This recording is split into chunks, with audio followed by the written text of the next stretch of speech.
NRJ, it music only. So, how are you doing? Very well, very well. I'm a little tired from working in the studio very hard. Yesterday I played in Abu Dhabi for the Formula One, and now I'm in Antwerp in Belgium. So, but you know, there's enough time to sleep for the rest of the week. Yeah, that's true.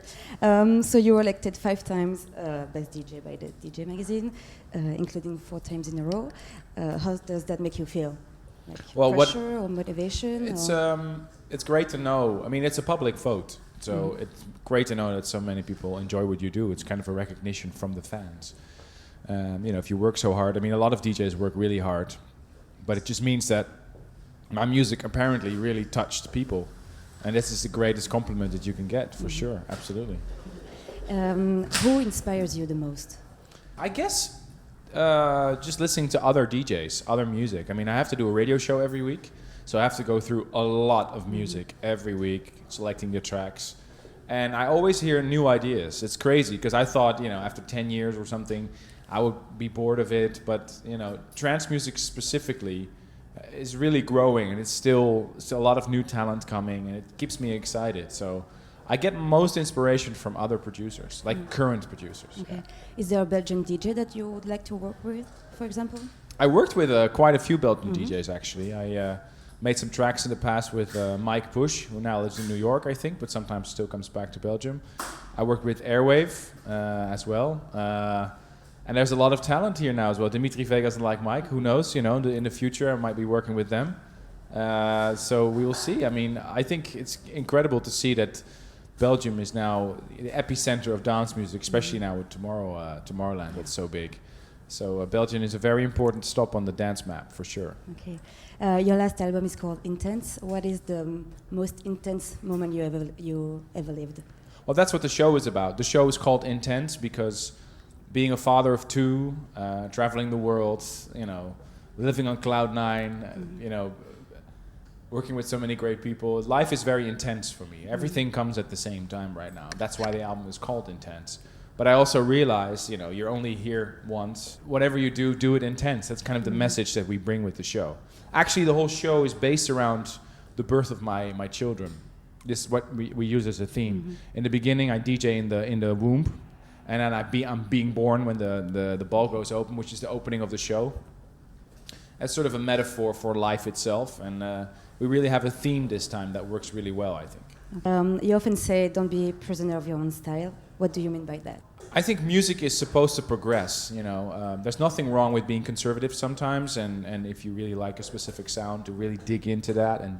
But, you know, for example, if I would make a new track, I would completely erase all the sounds that I worked with on the previous song. I would get new sounds and try to, you know, make a track that fits into my set, but has new elements, new ideas, like, you know, this is what it feels like, Ping Pong, Hysterio, completely 3 different sounding tracks. And people really like them apparently, and it really works well on the dance floor. So, I mean, it's good to have a style, but not be a prisoner of it. So, because then you can get stuck. I had in 2002, I really had a writer's block after being successful with a track called Communication. I found it really hard to make something new that really excites me. So, you know, working in the studio for so long has learned me that I should always try and do something that excites me. Look over my safe border. You know, don't be a prisoner of your own style. Don't be stuck in your own world. Look outside. I mean, it's also a metaphor for life, because in general, you know, if you try to eat some different food, or maybe try to speak to people that you normally don't speak to, or if you try to do a sport that you've never done before, it can really enrich your life. Of course, you won't like everything and everybody, but you can learn from that, and as a human being, you can grow. The same goes with music. How would you describe yourself in a few words? How would I describe myself in a few words?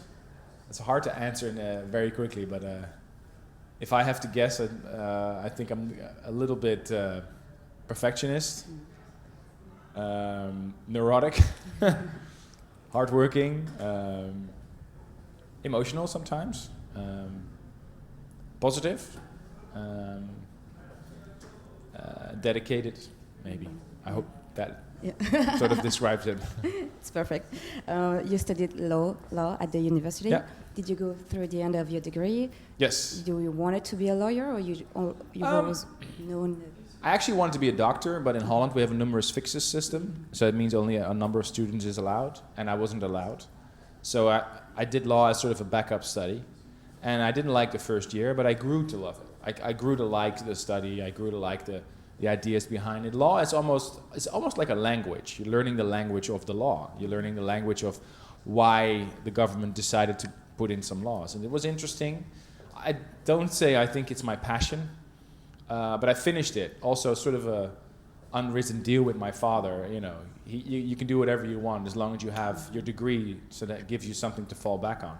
And actually, it gave me more creative freedom because I didn't have the pressure of having to perform or having to make a new hit because I can't afford the rent or something. You know, so I always had the creative freedom of doing whatever I wanted to do.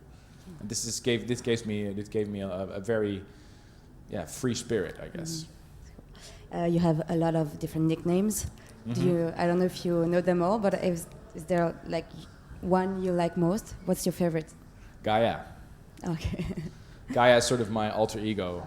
It's a project I'm working on together with Benno de Groei, my studio partner, and it's something I really dream of doing an album about one day. And your birthday is on December 25th. Yeah. Do you like being on Christmas Day, or is it like, I don't know? No, I think it's great. The fact that my birthday is on December 25th. It's always Christmas, so I always have off. I never work on my birthday. All my family's there. Everybody's gathered around the Christmas table. We have a nice Christmas dinner. It's like a celebration of my birthday as well. I used to hate it a little bit because people didn't come for my birthday; they came for Christmas. But I actually think it's a really, really great time of year, and I'm blessed. In many ways, I'm a Christmas baby. Okay. I'm very lucky. I'm blessed. Yeah. What's the recipe of your success? I guess it's hard work, dedication, passion. Staying close to your fans. Don't be scared if something doesn't go well immediately. Try to follow your heart. Try to be a first mover. With the radio show, I was one of the first to do that. This is very important, I think. And I think if you really do something that comes from the heart, people always see it. I hope that answers the question. Sure. Can you tell us a little bit about your next project? Gaia, maybe? Something else? I just finished the theme song for State of Trance 700, my radio show. Mm-hmm. We're going to do a big tour with the State of Trance around the world, starting in Australia, the first weekend of February, and then in the Netherlands on the 21st of February in the Jaarbeurs in Utrecht, which is going to be very exciting. 4 rooms, trance. Really excited, and that's going to be broadcasted live. I'm working on my new artist album. I got a few singles lined up that are coming out really soon. I'm really, really excited about those. So I hope to finish the new artist album next year. Working on the State of Trance year mix, which is a tradition for my radio show, to put 100 tracks in 120 minutes and sort of a recap of the year. I did a few collaborations for other artists that are coming out really soon. Can't really tell too much about it. Okay. But that's what I'm working on right now. Okay. And last question, do you have something to say to your Belgian fans? Yes, of course. I mean, Belgium was one of the very first countries where I went to visit to another party. Actually, I was here in the Sportpaleis. So for me, it's very special to be here tonight because this is one of the countries where trance was invented, actually. Belgium and Germany. The Dutch... we have famous DJs. Belgium has as well, by the way, and Germany as well. But I think we should not forget that Belgium is one of the epicenters of dance music. You can see that in Tomorrowland. You can see it from some of the labels that are here, some of the artists. So, but also Belgium has a really serious and really passionate following for this music. And I want to say a big thank you to all my Belgian fans for supporting me for so many years, listening to my tracks, and I really hope I can give you a good show. Thank you very much. Thank you. NRJ, It Music Only.